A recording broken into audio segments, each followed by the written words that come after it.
이번 이적 시장은 정말 너무 신기합니다.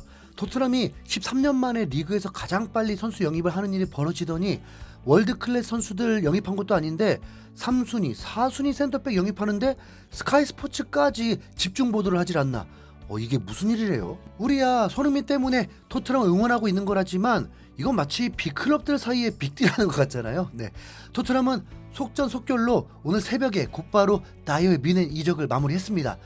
이것도 그래요. 경제가치 10위에 우승 경력 없는 팀에서 벤치 선수가 최고의 클럽 탑5 안에 드는 팀에서 어떻게 데려가냐고요. 네.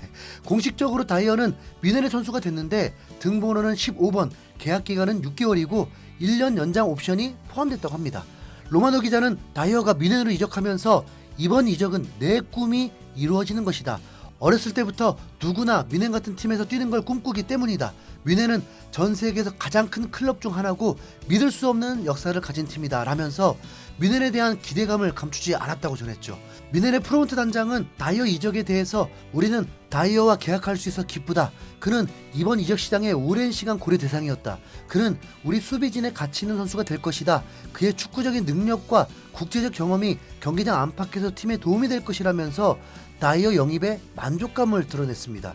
투엘 감독 역시 인터뷰에서 다이어를 향해서 다이어는 수비 스페셜리스트다. 그는 좌우 센터백 포지션을 모두 소화하고 3명의 센터백 사이에서도 뛸 수 있다. 다이어는 프리미어리그에서 수비형 미드필더와 센터백으로 뛰었다라면서 미넨에 매우 큰 도움이 될 거라고 했고요. 왜 이래? 네, 현재 미넨의 3주장이자 핵심 미드필더인 키미가 이적설이 돌고 있기 때문에 삼선 미드필더와 센터백을 모두 볼 수 있는 다이어가 필요했다는 의견도 있습니다. 사실 이번 다이어 영입에 대해서 미넨 팬들조차 선뜻 이해하지 못하는 모습이었는데요. 차라리 드라구신 영입을 더 빨리 시도했어야 됐어. 다이어는 토트넘 벤치에도 못 든다고. 양쪽 풀백들에게 실력으로 밀린 다이어를 굳이 돈 주고 데려야 할까? 애초에 투엘이 여름 이적 시장에서 센터백을 영입하지 않은 게 잘못이야. 케인 영입은 성공이었지만 파바를 매각한 건 큰 실수다.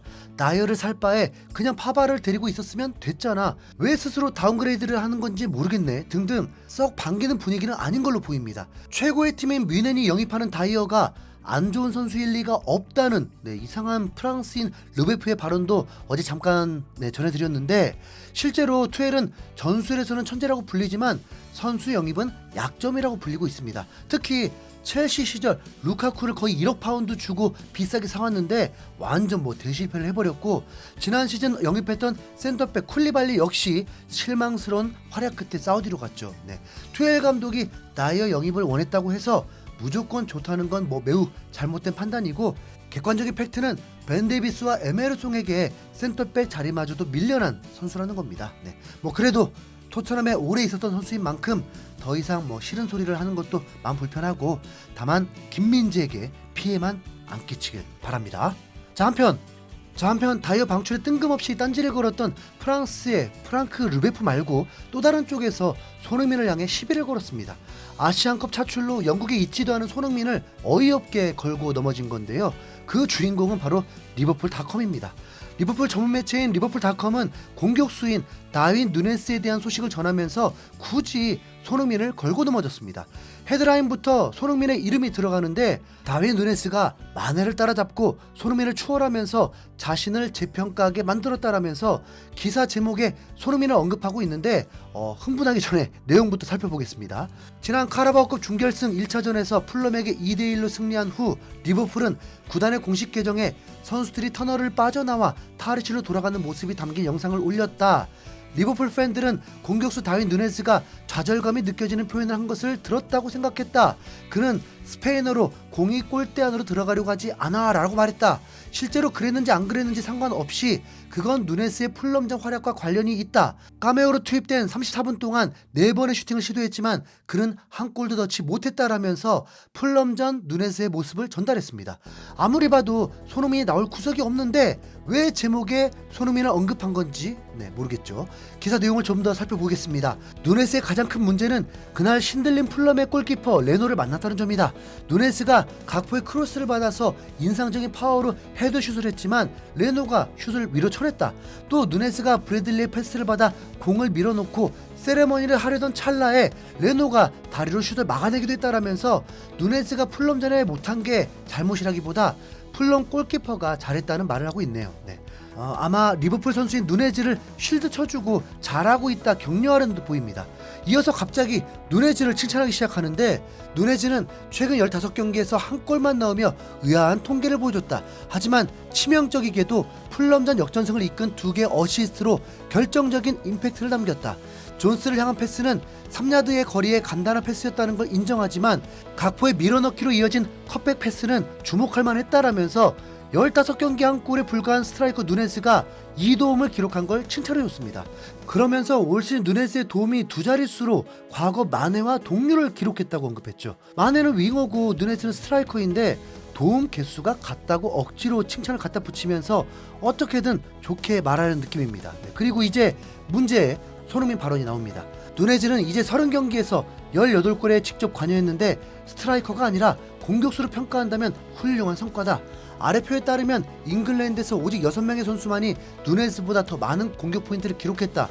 풀럼전 활약으로 토트넘의 손흥민마저 추월했다라면서 누네즈가 손흥민보다 공격 포인트가 많다고 마치 자랑하듯 긍정적인 평가를 한 겁니다. 이건 누가 봐도 리버풀이 현재 불안한 상황이라는 걸 반증을 해주는 것으로 보입니다. 현재 살라가 네이션스컵으로 이탈하면서 공백이 너무 크게 느껴지는 상황인데 표면상으로는 리그 1위 카라바오컵 결승 눈앞 그런 상황이니까 이 분위기를 깨트리고 싶지 않나 봅니다. 살라뿐만이 아니라 본래 주전 윙백 로버트슨, 아놀드 모두 빠져있고요. 핵심 미드필더 소보슬라이도 부상으로 이탈한 상황입니다. 자, 그런데 누네즈는 스트라이커가 주 포지션인데 왜 굳이 공격수라고 말을 바꿔서 평가할까요? 그건 누네스가 피르미누가 해줬듯이 골을 넣어야 하는데 골을 못 넣어도 너무 못 넣고 있기 때문입니다. 일단 경기수부터 누네스는 30경기로 손흥민보다 10경기 더 많이 뛰었다는 걸 전제로 누네스는 30경기 득점이 8골에 불과한 겁니다. 이 중에 리그 득점만 치면 5골로 더 줄어들죠. 반면에 손흥민은 리그 득점만 12득점으로 이미 누네스보다 2배 이상이 많거든요. 누네스가 리그컵, 유로파리그까지 포함해서 3개 대회에서 넣은 8골보다도 4골 많습니다. 손흥민이 고통을 참고 뛰었던 지난 시즌에도 손흥민 리그 10골, 누네스 리그 9골로 오히려 한 골 더 뒤지는 모습이었고요. 3개 대회에서 기록한 어시스트까지 더 해야 누네스의 공격 포인트가 18개가 되는 건데 손흥민의 공격 포인트 17개는 모두 리그에서만 올린 알짜배기 기록입니다. 동등하게 비교할 기록이 아닌데도 억지로 누네스를 띄워주기 위해 갖다 붙인 거죠. 누네스가 리그 아닌 출전 경기들은 대부분 레벨이 프리미어리그보다 낮은 팀이었습니다. 유로파리그, 변방 국가팀들, 카라바오컵 올라올 때 만날 팀들도 비슷하죠. 차라리 와킨스나 솔랑키를 적용시키면 이럴 일 없는데 굳이 손흥민?